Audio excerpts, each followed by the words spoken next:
మూడు మళ్ళ బంధం పార్ట్ 96. హాయ్ ఫ్రెండ్స్, వీడియో నచ్చితే తప్పకుండా కామెంట్ చేయండి. స్టోరీలోకి వెళ్ళిపోదాం. ఫోన్లో మాట్లాడిన బాస్ ఎవరో ఇప్పుడు చూద్దాం. అదొక పెద్ద రాజ్మహల్. చుట్టూ 200 మంది పైగా సెక్యూరిటీ. లోపలికి వెళ్ళాలంటే తప్పకుండా లాక్ సిస్టమ్ ఉంటుంది. లోపలికి ఎవరు వెళ్ళాలన్నా అక్కడున్న సెక్యూరిటీ సిబ్బంది మాత్రమే లాక్ సిస్టమ్ ఓపెన్ చేయాలి. బయట నుండి ఎవరు వచ్చినా కూడా ఆ లాక్ సిస్టమ్ను దాటి లోపలికి వెళ్ళలేరు. అంతా పగడ్బందీగా ప్లాన్ చేశారు వాళ్ళ బాస్ అలియాస్ విరాజ్ సింహ. చూడడానికి 6.2 అడుగుల ఎత్తు, షార్ప్ నోస్, చిరుతపులి లాంటి కళ్ళు, ఫుల్గా డ్రింక్ చేస్తాడు అండ్ స్మోక్ చేస్తాడు అనేటట్టుగా ఉండే లిప్స్. కానీ చూడడానికి మాత్రం అందంగా ఉంటాడు. కానీ ఏ అమ్మాయిని కూడా అస్సలు దగ్గరికి రానివ్వడు.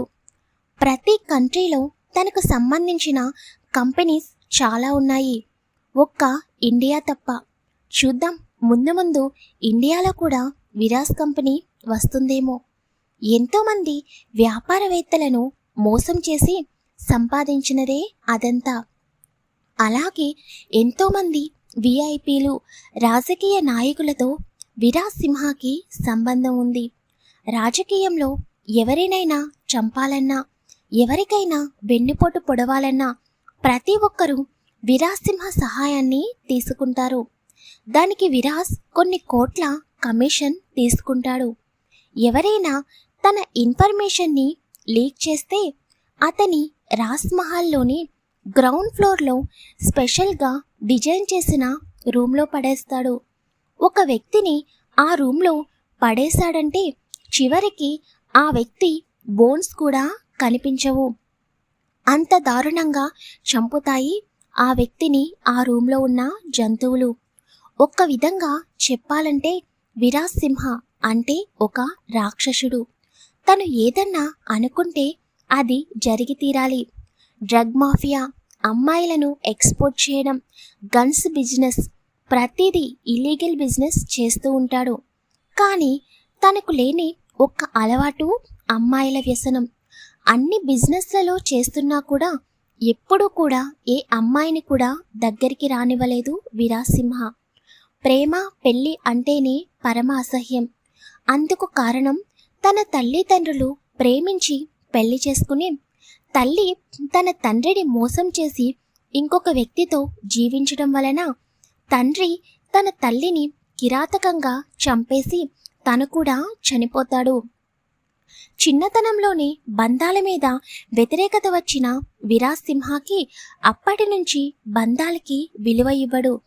అందుకే ప్రతి ఒక్కరిని కిరాతకంగా చంపుతూ ఉంటాడు. విరాజ్ కూడా ఇండియనే. ఎందుకంటే విరాజ్ వాళ్ళ అమ్మా నాన్న ఇద్దరు కూడా ఇండియన్స్. అందుకే విరాజ్ సింహకి ఇండియా అంటే చాలా చిరాకు. దానివల్లనే ఇండియాలో వైష్ణవి ఉంటుందని ఊహించలేదు విరాజ్. జాలి, దయ అనేటువంటి పదాలు అస్సలు పనికిరావు విరాజ్ దగ్గర. మరి అటువంటి విరాజ్ కంట్లో పడుతుంది మన వైష్ణవి. మరి ఏం జరగబోతుందో ముందు ముందు తెలుసుకుందాం. విరాజ్ సింహ వైష్ణవిని చూడకపోయినా తనని చూడాలని అనిపిస్తుంది. మొట్టమొదటిసారిగా తను ఒక అమ్మాయి గురించి ఆలోచించడం విరాజ్కి ఆశ్చర్యంగా అనిపిస్తుంది. నేనేంటి అసలు మొహం కూడా తెలియని ఆ అమ్మాయి గురించి ఇంతలా ఆలోచిస్తున్నాను, తనని చూడాలని ఎందుకు నా మనసు ఇంతలా అనుకుంటుంది అని ఎదురుగా ఉన్న స్క్రీన్పై వైష్ణవి ఎప్పుడు వస్తుందా అని ఎదురు చూస్తూ ఉంటాడు. అక్కడ కాన్ఫరెన్స్ హాల్లో జరిగే ప్రతిదీ విరాజ్కి స్క్రీన్పై కనబడుతుంది. అక్కడ షేర్ హోల్డర్స్ అందరూ కూర్చుని ఉండడం విరాజ్ స్క్రీన్లో నుండి చూస్తున్నాడు. ఇంతలో విరాజ్ దగ్గరికి తన బాడీగార్డ్ అయిన విలియమ్స్ వస్తాడు. విలియమ్స్ని చూడగానే నిన్ను డిస్టర్బ్ చేయొద్దని చెప్పాను కదా, ఇప్పుడు ఎందుకు వచ్చావు అని సీరియస్గా అంటాడు. దానికి విలియమ్స్ సారీ బాస్ అని చెప్పి మిమ్మల్ని కలవడానికి ఒక వ్యక్తి వచ్చాడు, తనని డానియల్ బాయ్ పంపించారంట ఆస్ట్రేలియా నుండి అని అనగానే విరాజ్ ఒక క్షణం ఆలోచనలోకి వెళ్ళి సరే తీసుకురా అని చెబుతాడు. వెంటనే విరాజ్ డానియల్కి కాల్ చేస్తాడు. విరాజ్ నమ్మే వాళ్ళలో డానియల్ ఒకరు. డానియల్ కూడా ఆస్ట్రేలియాలో ఉన్న విరాజ్ కంపెనీలు చూసుకుంటూ తన మాఫియాను అక్కడ నుండి నడుపుతూ ఉంటాడు. విరాజ్ ఫోన్ చేయగానే డానియల్ ఫోన్ అటెండ్ చేసి మీ దగ్గరికి ఒక వ్యక్తిని పంపించాను. అతను నాకు బాగా సహాయం చేసినవాడు. ఆ వ్యక్తి రీసెంట్గా ఒక కంపెనీ పెట్టాడు. తన కంపెనీని మన కంపెనీలోకి పార్ట్నర్షిప్గా తీసుకుందామని అనుకుంటున్నాను. ఒకసారి నువ్వు అతన్ని బాగా చెక్ చేసి నాకు ఏ విషయం అనేది చెప్పు.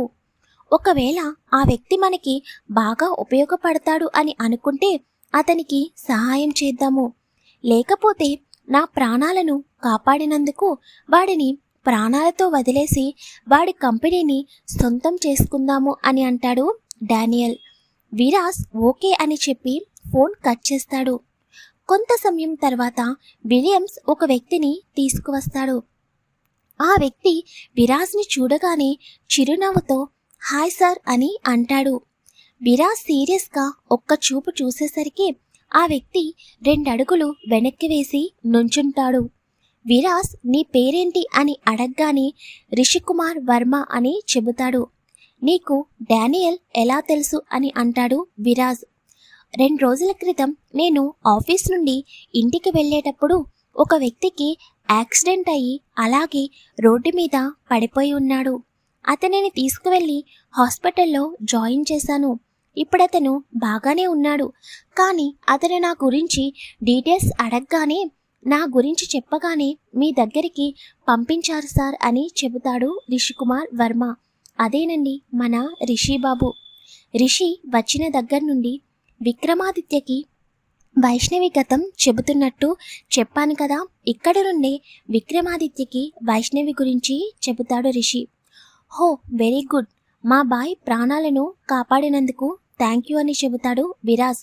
సరే నా గురించి మీకేం తెలుసు అని అడుగుతాడు విరాజ్. అయ్యో సార్, మీ గురించి తెలియకపోవడం ఏంటి? మీరు ఈ బిజినెస్ వరల్డ్లోనే ఎవరికీ తెలియని టెక్నిక్స్ ఉపయోగించి ప్రతి కంపెనీని హై పొజిషన్లో పెడుతున్నారు. మీ గురించి నేను పేపర్లో కూడా చాలాసార్లు చదివాను సార్ అని చెబుతాడు రిషి. అవునా, సరే అయితే నీకు డానియల్ చెప్పే ఉంటాడు కదా, కొన్ని రోజులు నువ్వు నాతోనే ఉండాలి. నీ మీద నమ్మకం వస్తేనే నిన్ను నా పార్ట్నర్గా నేను యాక్సెప్ట్ చేస్తాను అని చెప్పగానే రిషి సంతోషంగా నిజంగానా సార్ అని అంటాడు. మా బాయ్ ప్రాణాలను కాపాడావు కదా, ఆ మాత్రం హెల్ప్ చేయకపోతే ఎలా అని విరాజ్ అనగానే మీరు ఎన్ని డేస్ మీతో ఉండమంటే అన్ని డేస్ మీతో ఉంటాను సార్. నా కంపెనీ మంచి పొజిషన్లోకి వస్తాదంటే దానికన్నా హ్యాపీ ఇంకేమీ లేదు అని అంటాడు రిషి. పాపం రిషికి విరాజ్ గురించి తెలియదు కదా, అందుకే ముందే మాట ఇచ్చేస్తున్నాడు. హాయ్ ఫ్రెండ్స్, స్టోరీ ఎలా ఉందో ప్లీజ్ కామెంట్ చేయండి. వీడియోని లైక్ చేయండి, షేర్ చేయండి, ఛానల్ని సబ్స్క్రైబ్ చేసుకోండి. Thank you.